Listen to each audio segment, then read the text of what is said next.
Hello, I am Harshita.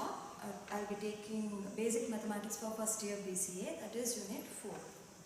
So the unit 4 consists of two chapters, that is logical statements and truth tables, and the next one is matrix algebra. So first we'll see the logical statements and truth tables. So you know what is a logical statement? The statement that either says whether it is true or false, or we perform many kinds of operations on this.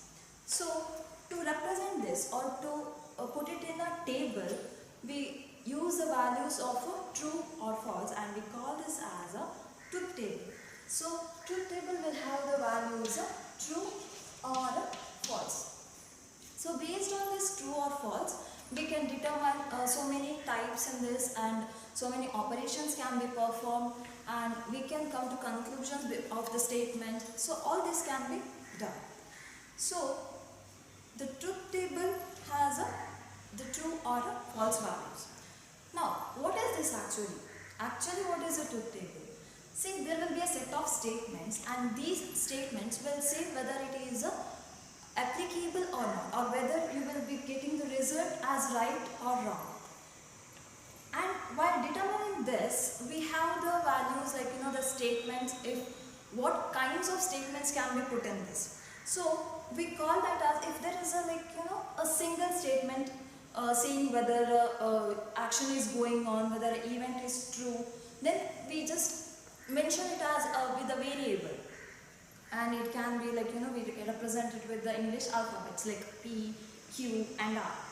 So when we have these statements in a combined form, that is more than two statements determine a result, we call that as a compound statements. So what does it actually, when we say the logical statements, it just simply means that we know the on and off of a circuit. So we represent it with the, if it is true and it is, we call it as 1, and if it is false, we may call it as 0. It can be vice versa also. We can name it in the reverse form also, that is on as 0 and off as 1. So it totally depends on how you are actually taking it. So when we have the statements like more than two statements determining these kind of true or false values, we call that as a compound statements. So compound statements are like for example P and Q. So what will be the result? That we call it as a, so this is now a compound statement. We are determining what kind of a result has to be getting with that statement.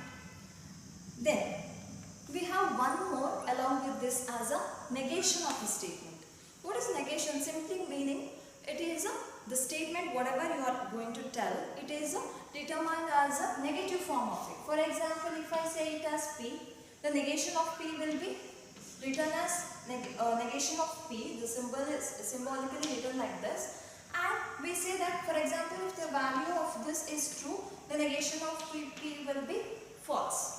So it is whatever the result you are getting, you are just actually putting the negative of that, or whatever it, for example, if this is false, then we are writing this as a true. So that is negation of a statement. Then, so we have talked about the truth table, right? So in this truth table, if the values whatever we are getting as a result or the resultant, if all the values in that table is true, is said to be true, it can be of different conditions. So when we are writing the truth table, there are conditions applied for the statement. So when we combine those statements, or when we get the result of the two statements or two inputs like P and Q, if the result, it is all the result in the table is truth, that is T, we call that table as a tautology. And if at all in case this table is fully false, that is all the values entering as a result is false, then we call it as a fallacy. So these are some of the terms associated with this logical statements. So we need to know before actually getting into the point or what actually logical statements are. So we need to get the how these are written, or what we can actually get from this. So why we are using this logical statements?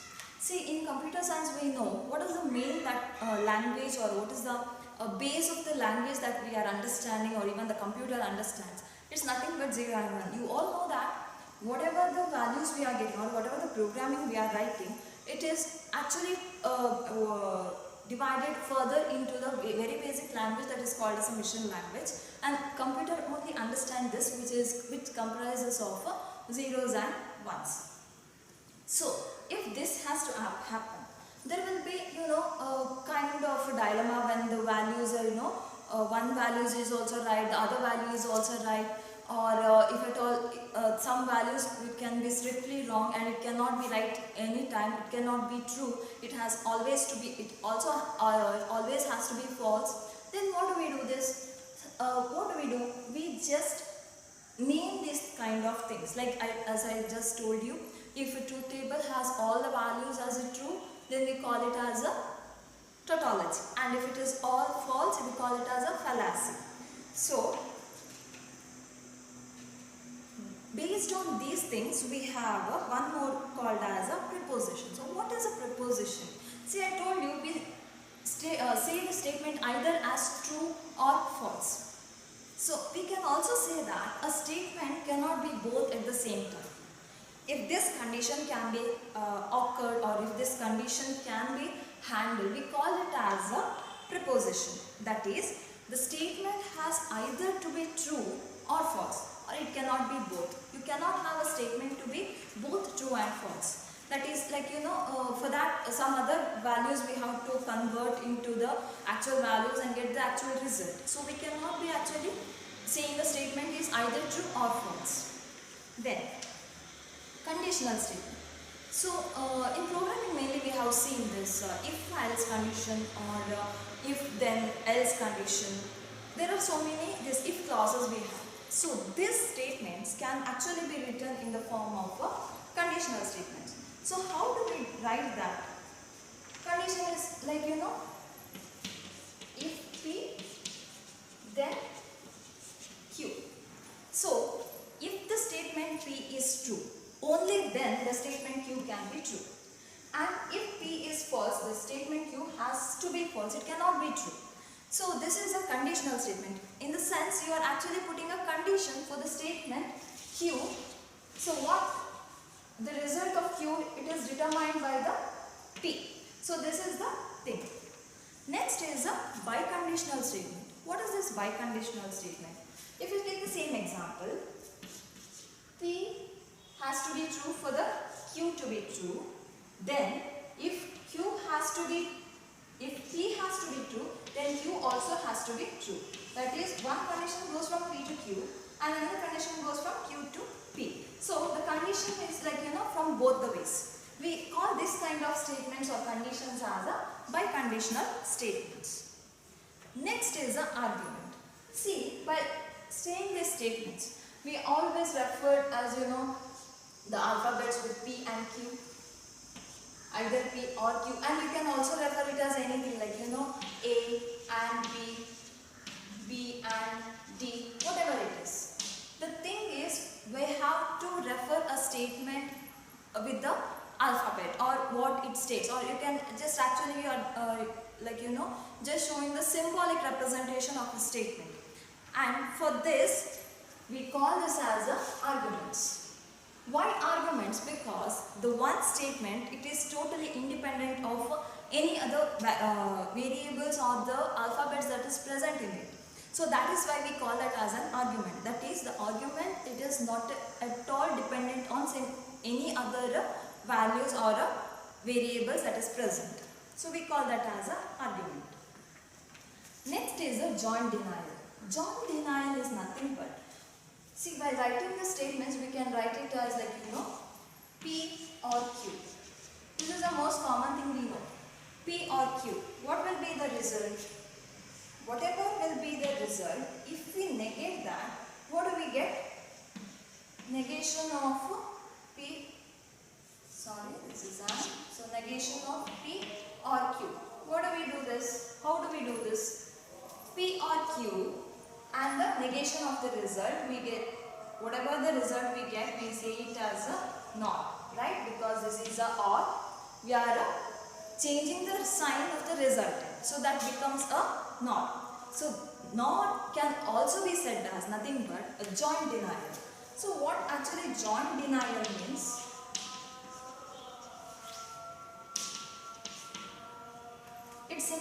It is like, simply saying both are false. You cannot say either this is false or that is false, like, but both are false. So we call that as a joint denial. So next chapter in this unit is a matrix algebra. So what is a matrix? Matrix is nothing but again a kind of representation. We have seen the sets. How do we write a set with, like, with the flower brackets, the elements are separated with the commas, all those things. So matrix is also a representation of elements. So how do we represent? Usually we like to represent something in an order, right? So matrix is also nothing but you represent with the square brackets within which you will write the elements. It can be, let us take an example of alphabets. So this is a matrix. Now this just a representation has so many forms of representing them. That is, for example, this is a matrix of this we call it as rows, that is the horizontal ones. Vertical ones we call that as a columns. So this is a matrix of 2 rows and 2 columns. So that becomes a 2 cross 2 matrix, that is we call that as a order of the matrix, that is 2 cross 2. This is written as, like, 2 cross 2 matrix. So when we have something to represent in this form, it is not sufficient we just represent it with the single form. That is, there can be so many variations in it. For this we have type of matrices. The first one is a row matrix. So what is a row matrix? It's nothing but a matrix which has only one row. That can be written as a matrix A is equal to A, B and C. This has only one row. No other rows, are only one row, and again written in a square bracket. Next one is the column matrix. So since row matrix contains only one row, we can say that what a column matrix is, nothing but it contains one column. Again we can write it as A, B and C. So these are the elements. Next we have a rectangular matrix. So if this is row, this is column, what a rectangle would look like? Exactly the shape of a rectangle. That is, we can say it as like A, B, C, D, E and F. That is 2 rows and 3 columns. Here rows and columns are not equal, and that represents a rectangular matrix. Next is a square matrix. So if this is rectangular, square should contain a square in the shape of a square, that is A, B, C and D. So the elements are 2 rows, 2 columns with A, B, C, D. And this we call it as a square matrix because its size resembles a square. It may not be just 2 rows and 2 columns. Again we can write it in a 3 rows, A, B, C, D, E, F, G, H and I. So this is 3 rows and 3 columns matrix, where that is called as again a square matrix. Next is a diagonal matrix. So what is this diagonal matrix? See, you can see you know what a diagonal is, right? So all other matrices we represented it with the shape it has or the size it has. So diagonal matrix, how can we write? So it should be written something like A, B and C. The only condition for this is diagonal elements should not be 0. At least any one of the diagonal elements should not be 0. If that is the condition, what should be the rest of the things? It's 0.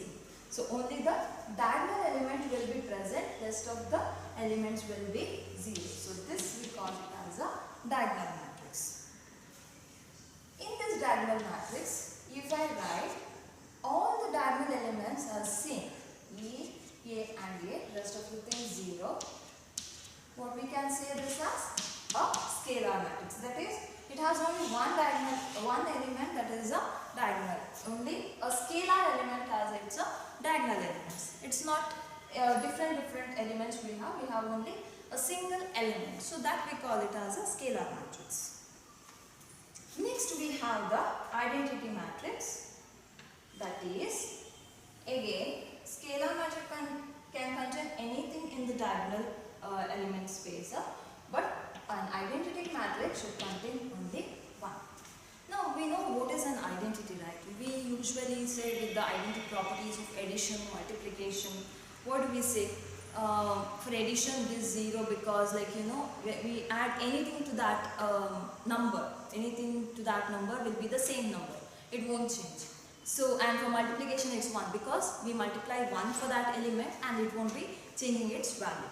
The same way this identity matrix is, again, the only diagonal elements are 1 because when we do the multiplication in the matrix, whatever the matrix is multiplied with this, we get the same matrix. And that is why we call this as an identity matrix. And it's denoted by, because it's an identity matrix, we denote it by I. Next is a triangular matrix. What could be a triangular matrix? Again, I told you it depends on the shape how you represent the matrix. But when I say it's a triangular matrix, what happens? For example, it is a diagonal element has a sum of the values like A, B, C, then D, E, but one of the side from the principal diagonal, that is, here it is a upper part, that is 0. That means this matrix is a lower triangular matrix. Why lower triangular? Because in the lower triangle it contains all the elements, whereas in the upper triangle the elements are 0. So this is lower triangle. Then what could be the upper triangular matrix? Again, it's nothing but here it will be D, here it will be E, or again 0 and 0. So what it is? The lower elements from the principal diagonal are 0, but the above the principal diagonal, the elements are D and E, which is not 0. So the triangle becomes an upper triangular matrix. So these are the two types in the triangular matrix, and you can name it with any name like A or B or C. Next is a transpose of a matrix. So what is transpose of a matrix? We represent it with the A raised to T. There are some other notations also, but this is the main one that we use, that is A raised to T. So what is a transpose? Transpose is nothing but, we have the rows here, right? What we are doing, we are actually changing the rows into columns. How do we write? For example, the matrix is A, B, C and D.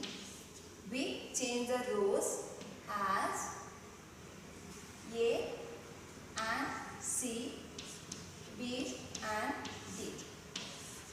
See the difference? This is a row here which has become a column here. This is a row here which has become a column.